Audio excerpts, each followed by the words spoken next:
ओम नमो भगवते वासुदेवाय। भगवान बृहस्पति देव की पूजा अर्चना के लिए बृहस्पतिवार को व्रत करके बृहस्पतिवार व्रत की कथा का श्रवण करना चाहिए। बृहस्पतिवार का व्रत करने और व्रत कथा सुनने से स्त्री पुरुषों की सभी मनोकामनाएं पूरी होती है।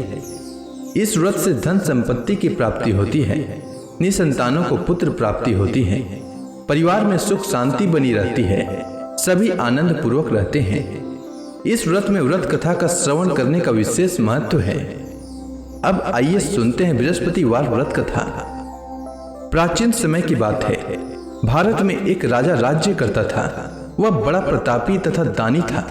वह नित्य प्रति मंदिर में भगवत दर्शन करने जाता था। वह ब्राह्मण और गुरु की सेवा किया करता था। उसके द्वार से कोई भी याचक निराश होकर नहीं लौटता था। वह प्रत्येक गुरुवार को व्रत रखता एवं पूजन करता था। हर दिन गरीबों की सहायता करता था। परंतु यह सब बातें उसकी रानी को अच्छी नहीं लगती थी। वह न तो व्रत करती और न किसी को एक भी पैसा दान में देती थी। वह राजा से भी ऐसा करने को मना किया करती थी। एक समय की बात है। राजा शिकार खेलने वन को चले गए। घर पर रानी और दासी थी। उस समय गुरु बृहस्पति साधु का रूप धारण कर राजा के दरवाजे पर भिक्षा मांगने आए। साधु ने रानी से भिक्षा मांगी तो वह कहने लगी, हे साधु महाराज, मैं इस दान और पुण्य से तंग आ चुकी हूँ। इस कार्य के लिए तो मेरे पति देव ही बहुत हैं। अब आप ऐसी कृपा करें कि सारा धन नष्ट हो जाए तथा मैं आराम से रह सकूं। साधु रूपी बृहस्पति देव ने कहा, हे देवी, तुम बड़ी विचित्र हो। संतान और धन से कोई दुखी नहीं होता है, इसको सभी चाहते हैं। पापी भी पुत्र और धन की इच्छा करता है। अगर तुम्हारे पास धन अधिक है तो भूखे मनुष्यों को भोजन कराओ, प्याऊ लगाओ, ब्राह्मणों को दान दो, धर्मशालाएं बनवाओ, कुआं, तालाब, बावड़ी, बाग, बगीचे आदि का निर्माण कराओ तथा निर्धनों की कुंवारी कन्याओं का विवाह कराओ, साथ ही यज्ञ आदि करो। इस प्रकार के कर्मों से आपके कुल का और आपका नाम परलोक में सार्थक होगा एवं स्वर्ग की प्राप्ति होगी। परंतु रानी साधु की इन बातों से खुश नहीं हुई। उसने कहा, हे साधु महाराज, मुझे ऐसे धन की आवश्यकता नहीं जिसको मैं अन्य लोगों को दान दूं तथा जिसको रखने और संभालने में ही मेरा सारा समय नष्ट हो जाए। साधु ने कहा, हे देवी, यदि तुम्हारी ऐसी इच्छा है तो जैसा मैं तुम्हें बताता हूँ तुम वैसा ही करना। बृहस्पतिवार के दिन घर को गोबर से लिपना, अपने केसों को पीली मिट्टी से धोना, केसों को धोते समय स्नान करना, राजा से कहना वह हजामत करवाए, भोजन में मांस मदिरा खाना, कपड़ा धोबी के यहाँ धुलने देना। इस प्रकार 7 बृहस्पतिवार करने से तुम्हारा धन नष्ट हो जाएगा। यह कहकर साधु महाराज रूपी बृहस्पति देव अंतर ध्यान हो गए। रानी ने साधु के कहने के अनुसार 7 बृहस्पतिवार तक वैसा ही करने का विचार किया। साधु के बताए अनुसार कार्य करते हुए केवल 3 बृहस्पतिवार ही बीते थे कि उसकी समस्त धन संपत्ति नष्ट हो गई। भोजन के लिए दोनों समय परिवार तरसने लगा तथा सांसारिक भोगों से दुखी रहने लगा। तब वह राजा रानी से कहने लगा कि हे रानी, तुम यहाँ पर रहो, मैं दूसरे देश को जाता हूँ, क्योंकि यहाँ पर मुझे सभी मनुष्य जानते हैं, इसलिए मैं यहाँ कोई कार्य नहीं कर सकता। मैं अब परदेश जा रहा हूँ, वहाँ कोई काम धंधा करूंगा, शायद हमारे भाग्य बदल जाए। ऐसा कहकर राजा परदेश चला गया। वह वहाँ जंगल से लकड़ी काट कर लाता और शहर में बेचता। इस तरह जीवन व्यतीत करने लगा। इधर राजा के बिना रानी और दासियां दुखी रहने लगी। किसी दिन भोजन मिलता और किसी दिन जल पीकर ही रह जाती। एक समय रानी और दासियों को 7 दिन बिना भोजन के व्यतीत करना पड़ा। तो रानी ने अपने दासी से कहा, हे दासी, यहाँ पास के ही नगर में मेरी बहन रहती है, वह बड़ी धनवान है, तू उसके पास जा और वहां से 5 सेर बेझर मांग कर ले आ, जिससे कुछ समय के लिए गुजर हो जाए। दासी रानी की बहन के पास गई। रानी की बहन उस समय पूजा कर रही थी। बृहस्पतिवार का दिन था। दासी ने रानी की बहन से कहा, हे रानी, मुझे आपकी बहन ने भेजा है, मुझे 5 सेर बेझर दे दो। दासी ने यह बात अनेक बार कही, परंतु रानी की बहन ने कोई उत्तर नहीं दिया, क्योंकि वह उस समय बृहस्पतिवार की कथा सुन रही थी। जब दासी को रानी की बहन से कोई उत्तर नहीं मिला तो वह बहुत दुखी हुई। उसे क्रोध भी आया। वह लौटकर रानी से बोली, हे रानी, आपकी बहन बहुत ही धनी स्त्री है, वह छोटे लोगों से बात भी नहीं करती। मैंने उससे कहा तो उसने कोई उत्तर नहीं दिया। मैं वापस चली आई। रानी बोली, हे दासी, इसमें उसका कोई दोष नहीं है। जब बुरे दिन आते हैं तब कोई सहारा नहीं देता। अच्छे बुरे का पता विपत्ति में ही लगता है। जो ईश्वर की इच्छा होगी वही होगा। यह सब हमारे भाग्य का दोष है। उधर रानी की बहन ने सोचा कि मेरी बहन की दासी आई थी, परंतु मैं उससे नहीं बोली। इससे वह बहुत दुखी हुई होगी। अतः कथा सुन और भगवान विष्णु का पूजन समाप्त कर वह अपनी बहन के घर आई और कहने लगी, हे बहन, मैं बृहस्पतिवार का व्रत कर रही थी।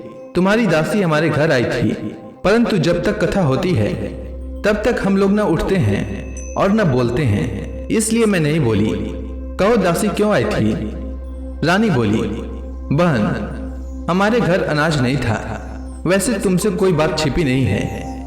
इस कारण मैंने दासी को तुम्हारे पास 5 सिर भेजर लेने के लिए भेजा था।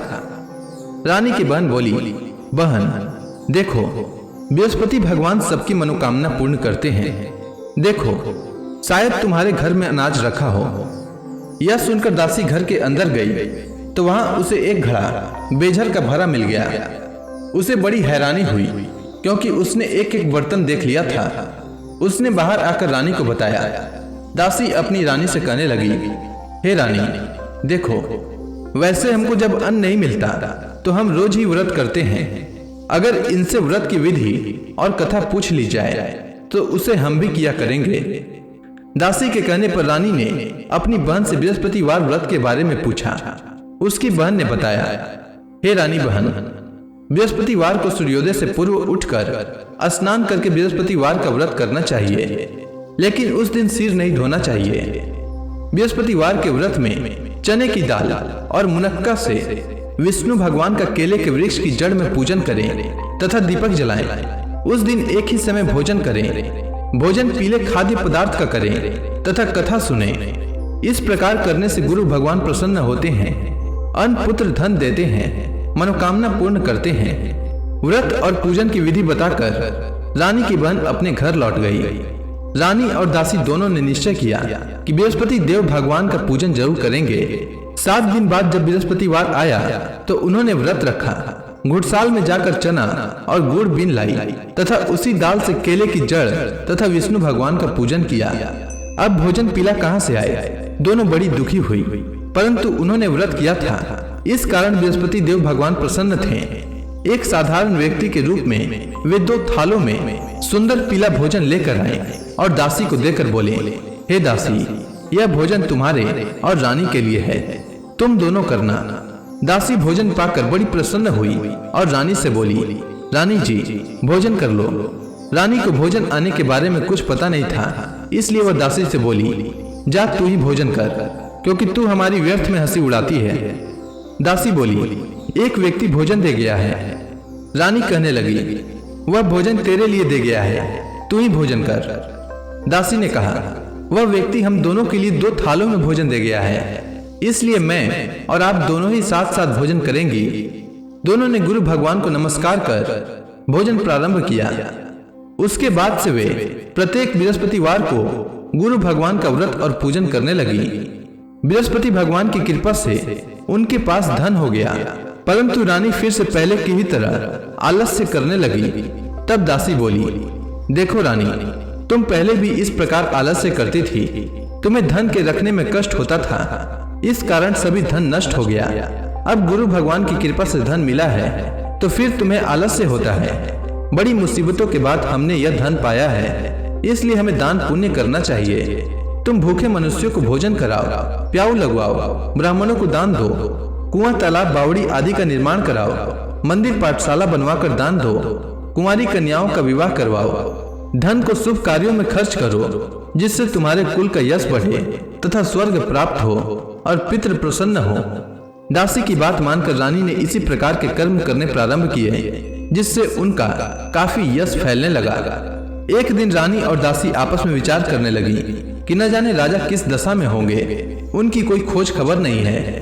गुरु भगवान से उन्होंने प्रार्थना की और भगवान ने रात्रि में राजा को स्वप्न में कहा, हे राजा, उठ, तेरी रानी तुझको याद करती है, अब अपने देश को लौट जा। राजा प्रातः काल उठकर जंगल से लकड़ियां काट कर लाने के लिए जंगल की ओर चल पड़ा। जंगल से गुजरते ही वह सोचने लगा, रानी की गलती से उसे कितने दुख भोगने पड़े। राजपाट छोड़कर उसे जंगल में आकर रहना पड़ा। जंगल से लकड़ियां काटकर उन्हें बेचकर गुजारा करना पड़ा। उसी समय उस जंगल में बृहस्पति देव एक साधु का रूप धारण कर आए और राजा के पास आकर बोले, हे लकड़हारे, तुम इस सुनसान जंगल में किस चिंता में बैठे हो, मुझे बतलाओ। यह सुनकर राजा के नेत्रों में जल भर आया और साधु की वंदना कर बोले, हे प्रभु, आप सब कुछ जानने वाले हैं। इतना कहकर राजा ने साधु को अपनी संपूर्ण कहानी सुना दी। महात्मा दयालु होते हैं। वे राजा से बोले, हे राजा, तुम्हारी पत्नी ने बृहस्पति देव के प्रति अपराध किया था, जिसके कारण तुम्हारी यह दशा हुई है। अब तुम किसी प्रकार की चिंता मत करो, भगवान तुम्हें पहले से अधिक धन देंगे। देखो, तुम्हारी पत्नी ने बृहस्पतिवार का व्रत प्रारंभ कर दिया है। अब तुम भी बृहस्पतिवार का व्रत करके चने की दाल व गुड़ जल के लोटे में डालकर केले का पूजन करो, फिर कथा सुनो। भगवान तुम्हारी सब मनोकामनाओं को पूर्ण करेंगे। साधु को प्रसन्न देखकर राजा बोला, हे प्रभु, मुझे लकड़ी बेचकर इतना पैसा भी नहीं बचता जिससे भोजन करने के उपरांत कुछ बचा सकूं।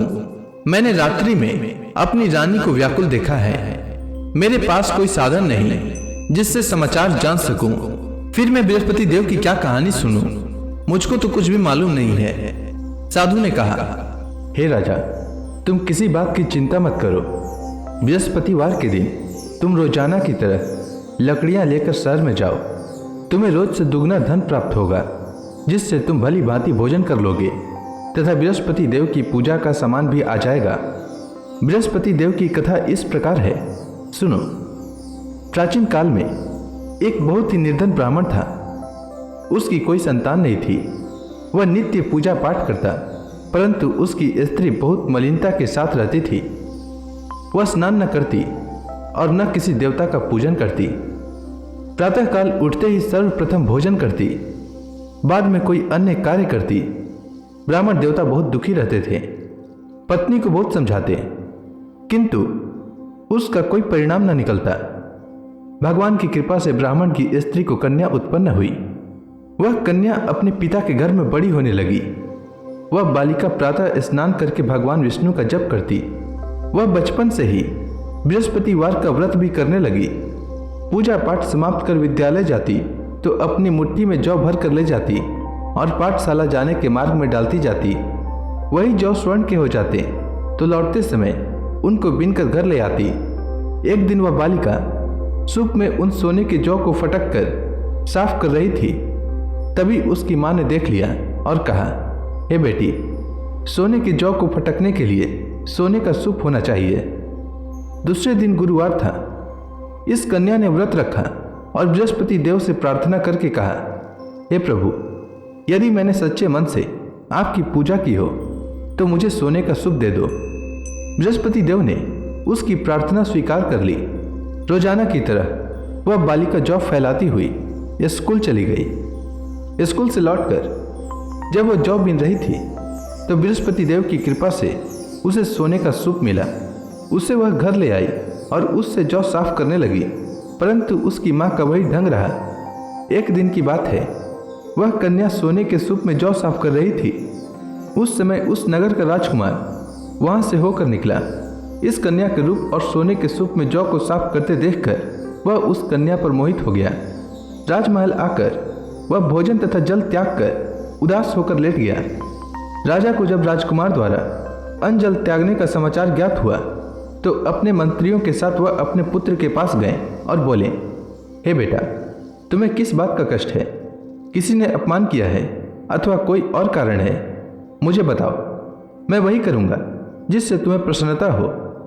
राजकुमार ने अपने पिता की बातें सुनी तो वह बोला, मुझे आपकी कृपा से किसी बात का दुख नहीं है। किसी ने मेरा अपमान नहीं किया है, परंतु मैं उस लड़की के साथ विवाह करना चाहता हूँ जो सोने के सूप में जौ साफ कर रही थी।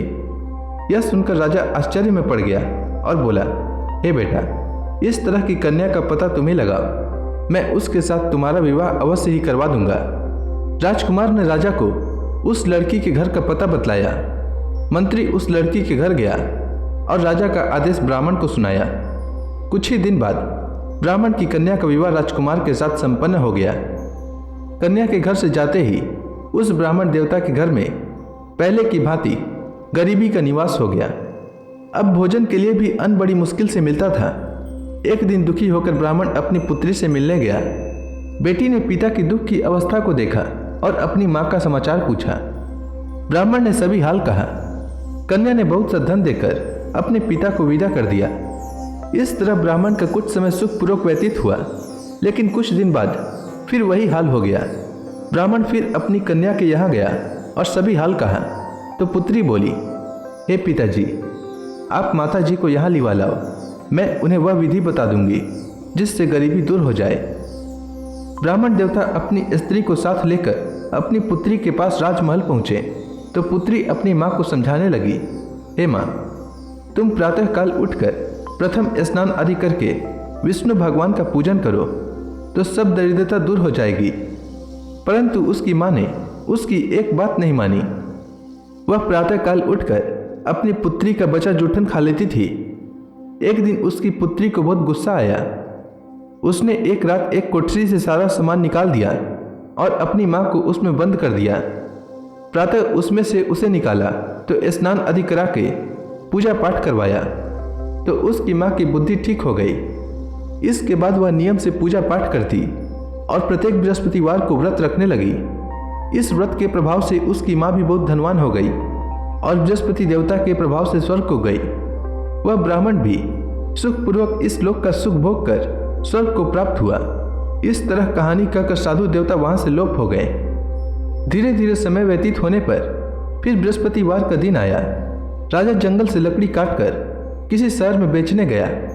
उसे उस दिन और दिनों से अधिक धन मिला। राजा ने चना गुड़ आदि लाकर बृहस्पतिवार का व्रत किया। उस दिन से उसके सभी क्लेश दूर हो गए। परंतु जब अगला गुरुवार का दिन आया तो वह बृहस्पतिवार का व्रत करना भूल गया। इस कारण बृहस्पति भगवान नाराज हो गए। उस दिन उस नगर के राजा ने विशाल यज्ञ का आयोजन किया तथा अपने समस्त राज्य में घोषणा करवा दी कि कोई भी मनुष्य अपने घर में भोजन न बनाए तथा आग भी न जलाए। समस्त लोग मेरे यहाँ भोजन करने आवे। इस आज्ञा को जो न मानेगा उसको फांसी की सजा दी जाएगी। राजा की आज्ञानुसार राज्य के सभी वासी राजा के भोज में सम्मिलित हुए, लेकिन लकड़हारा कुछ देर से पहुंचा, इसलिए राजा उसको अपने साथ महल में ले गए। जब राजा लकड़हारे को भोजन करा रहे थे तो रानी की दृष्टि उस खुटी पर पड़ी जिस पर उसका हार लटका हुआ था। उसे हार खुटी पर लटका दिखाई नहीं दिया। रानी को निश्चय हो गया कि मेरा हार इसी लकड़हारे ने चुरा लिया है। उसी समय सैनिक बुलवाकर उसको जेल में डलवा दिया। जब लकड़हारा जेल खाने में गया तो बहुत दुखी होकर विचार करने लगा कि न जाने कौन से पूर्व जन्म के कर्म से मुझे यह दुख प्राप्त हुआ है, और उसी साधु को याद करने लगा जो जंगल में मिला था। तत्काल बृहस्पति देव साधु के रूप में प्रकट हो गए और उसकी दशा को देखकर कहने लगे, अरे मूर्ख, तूने बृहस्पति देवता की कथा नहीं कही, इसी कारण तुझे दुख प्राप्त हुआ है। अब चिंता मत कर। बृहस्पतिवार के दिन जेल खाने के दरवाजे पर 4 पैसे पड़े मिलेंगे। उनसे तू बृहस्पति देव की पूजा करना तो तेरे सभी कष्ट दूर हो जाएंगे। अगले बृहस्पतिवार उसे जेल के द्वार पर 4 पैसे मिले। राजा ने पूजा का सामान मंगवाकर कथा कही और प्रसाद बांटा। उसी रात्रि को बृहस्पति देव ने उस नगर के राजा को स्वप्न में कहा, हे राजा, तूने जिस आदमी को जेल खाने में बंद कर दिया है वह निर्दोष है, वह राजा है, उसे छोड़ देना। रानी का हार उसी खुटी पर लटका हुआ है। अगर तू ऐसा नहीं करेगा तो मैं तेरे राज्य को नष्ट कर दूंगा। राजा प्रातःकाल उठा और खुटी पर हार टंगा देखकर लकड़हारे को बुलाकर क्षमा मांगी तथा राजा के योग्य सुंदर वस्त्र आभूषण भेंट कर उसे विदा किया। गुरुदेव की आज्ञानुसार राजा अपने नगर को चल दिया। राजा जब नगर के निकट पहुंचा तो उसे बड़ा ही आश्चर्य हुआ। नगर में पहले से अधिक बाग, तालाब और कुएं तथा बहुत सी धर्मशालाएं, मंदिर आदि बने हुए थे। राजा ने पूछा कि यह किसका बाग और धर्मशाला है। तब नगर के सब लोग कहने लगे कि यह सब रानी और दासी द्वारा बनाए गए हैं। राजा को आश्चर्य हुआ और गुस्सा भी आया। जब रानी ने खबर सुनी कि राजा आ रहे हैं तो उसने अपनी दासी से कहा, हे दासी, देख, राजा हमको कितनी बुरी हालत में छोड़ गए थे। वह हमारी ऐसी हालत देखकर लौट न जाएं, इसलिए तू दरवाजे पर खड़ी हो जा। रानी की आज्ञा अनुसार दासी दरवाजे पर खड़ी हो गई। जब राजा आए तो उन्हें अपने साथ महल में लिवा लाई। तब राजा ने क्रोध करके अपनी तलवार निकाली और पूछने लगा, बताओ, यह धन तुम्हें कैसे प्राप्त हुआ है? तब रानी ने बताया, हमें यह सब धन बृहस्पति देव के व्रत के प्रभाव से प्राप्त हुआ है।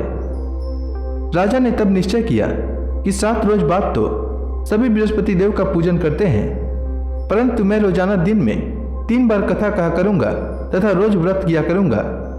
अब हर समय राजा के दुपट्टे में चने की दाल बंधी रहती तथा दिन में 3 बार कथा कहता। एक रोज राजा ने विचार किया कि चलो अपनी बहन के यहाँ हो आवे। इस तरह का निश्चय कर राजा घोड़े पर सवार हो अपनी बहन के यहाँ चल दिया। मार्ग में उसने देखा कि कुछ आदमी एक मुर्दे को लिए जा रहे हैं। उन्हें रोककर राजा कहने लगा, अरे भाइयों, मेरी बृहस्पतिवार की कथा सुन लो। वे बोले, लो, हमारा तो आदमी मर गया है, इसको अपनी कथा की पड़ी है। परंतु कुछ आदमी बोले, अच्छा कहो, हम तुम्हारी कथा भी सुनेंगे। राजा ने दाल निकाली और कथा कहनी शुरू कर दी। जब कथा आधी हुई तो मुर्दा हिलने लगा और जब कथा समाप्त हुई तो राम राम करते हुए वह मुर्दा खड़ा हो गया। राजा आगे बढ़ा। उसे चलते चलते शाम हो गई। आगे मार्ग में उसे एक किसान खेत में हल चलाता मिला। राजा उससे बोला, अरे भैया, तुम मेरी बृहस्पतिवार की कथा सुन लो। किसान बोला, जब तक मैं तेरी कथा सुनूंगा तब तक 4 हरया जोत लूंगा। जा अपनी कथा किसी और को सुनाना। राजा आगे चलने लगा। राजा के हटते ही बैल पछाड़ खाकर गिर गए तथा किसान के पेट में बहुत जोर से दर्द होने लगा। उसी समय किसान की पत्नी रोटी लेकर आई। उसने जब यह देखा तो सब हाल पूछा। बुढ़िया दौड़ी दौड़ी उस घुड़सवार के पास गई और उससे बोली, मैं तेरी कथा सुनूंगी, तू अपनी कथा मेरे खेत पर ही चलकर कहना। राजा ने लौटकर बुढ़िया के खेत पर जाकर कथा कही, जिसके सुनते ही बैल खड़े हो गए तथा किसान के पेट का दर्द भी बंद हो गया। राजा अपनी बहन के घर पहुंच गया। बहन ने भाई की खूब मेहमानी की। दूसरे रोज प्रातःकाल राजा जागा तो वह देखने लगा कि सब लोग भोजन कर रहे हैं। राजा ने जब अपनी बहन से पूछा कि ऐसा कोई मनुष्य है जिसने भोजन नहीं किया हो, जो मेरी बृहस्पतिवार की कथा सुन ले, तो बहन बोली, हे भैया, यह देश ऐसा ही है। पहले यहाँ के लोग भोजन करते हैं, बाद में अन्य काम करते हैं। अगर पड़ोस में कोई हो तो दिखाती हूँ। ऐसा कहकर बहन देखने चली, परंतु उसे कोई भी ऐसा व्यक्ति नहीं मिला जिसने भोजन न किया हो। वह एक कुम्हार के घर गई जिसका लड़का बीमार था। उसे मालूम हुआ कि उसके यहाँ 3 दिन से किसी ने भोजन नहीं किया है। रानी ने अपनी भाई की कथा सुनने के लिए कुम्हार से कहा। वह तैयार हो गया। राजा ने जाकर बृहस्पतिवार की कथा कही, जिसको सुनकर उसका लड़का ठीक हो गया। अब तो राजा की प्रशंसा होने लगी। एक दिन राजा ने अपनी बहन से कहा, हे बहन, मैं अपने घर जाऊंगा, तुम भी तैयार हो जाओ। राजा की बहन ने अपनी सास से अपने भाई के साथ जाने की आज्ञा मांगी। सास बोली, चली जा, परंतु अपने लड़कों को मत ले जाना, क्योंकि तेरे भाई को कोई संतान नहीं होती है। बहन ने अपने भाई से कहा, हे भैया, मैं तो चलूंगी, परंतु कोई बालक नहीं जाएगा। राजा ने कहा, जब कोई बालक नहीं चलेगा तब तुम जाकर ही क्या करोगी? दुखी मन से राजा अपने नगर को लौट आया। राजा ने अपनी रानी से कहा, हम निसंतान हैं, इसलिए कोई हमारे घर आना पसंद नहीं करता। इतना कह वह बिना भोजन आदि किए शैया पर लेट गया। रानी बोली, हे प्रभु, बृहस्पति देव ने हमें सब कुछ दिया है, वे हमें संतान भी अवश्य देंगे। उसी रात बृहस्पति देव ने राजा को स्वप्न में कहा, हे राजा, उठ, सभी सोच त्याग दे, तेरी रानी गर्भवती है। राजा को यह जानकर बड़ी खुशी हुई। 9वें महीने रानी के गर्भ से एक सुंदर पुत्र पैदा हुआ। जब राजा की बहन ने यह शुभ समाचार सुना तो वह बहुत खुश हुई तथा बधाई लेकर अपने भाई के यहाँ आई। तभी रानी ने कहा, घोड़ा चढ़कर नहीं आई, गधा चढ़ी आई। रानी की बहन बोली, भाई मैं इस प्रकार न कहती तो तुम्हें औलाद कैसे मिलती। बृहस्पति देव ऐसे ही हैं, जिसके मन में जो कामनाएं रहती है सभी को पूर्ण करते हैं। जो सद्भावना पूर्वक बृहस्पतिवार का व्रत करता है एवं यह कथा पढ़ता है अथवा सुनता है और दूसरों को सुनाता है, बृहस्पति देव उसकी सभी मनोकामना पूर्ण करते हैं। बृहस्पति देव उनकी सदैव रक्षा करते हैं। जो संसार में सद्भावना व सच्चे हृदय से बृहस्पति देव का पूजन करते हैं, उनकी सभी मनोकामनाएं उसी प्रकार पूर्ण होती है जैसे रानी और राजा ने बृहस्पति देव की कथा का गुणगान किया। उनकी सभी इच्छाएं बृहस्पति देव ने पूर्ण की। मनुष्य को हृदय से उनका मनन करते हुए जयकारा करना चाहिए। तो प्रेम से बोलिए, बृहस्पति देव की जय, विष्णु भगवान की जय, समस्त देवी देवताओं की जय। अब आप सभी भक्तगण हाथ जोड़कर भगवान श्री हरि का ध्यान करें। आरती होने वाली है। ओम जय जगदीश हरे, स्वामी जय जगदीश हरे। भक्त जनों के संकट, भक्त जनों के संकट क्षण में दूर करे। ओम जय जगदीश हरे। जो ध्यावे फल पावे, दुख बिन से मन का, सुख संपत्ति घर आवे, कष्ट मिटे तन का। ओम जय जगदीश हरे। मात पिता तुम मेरे, शरण गहूँ मैं किसकी, प्रभु शरण गहूँ मैं किसकी। तुम बिन और न दूजा, तुम बिन और न दूजा, आस करूँ मैं किसकी। ओम जय जगदीश हरे।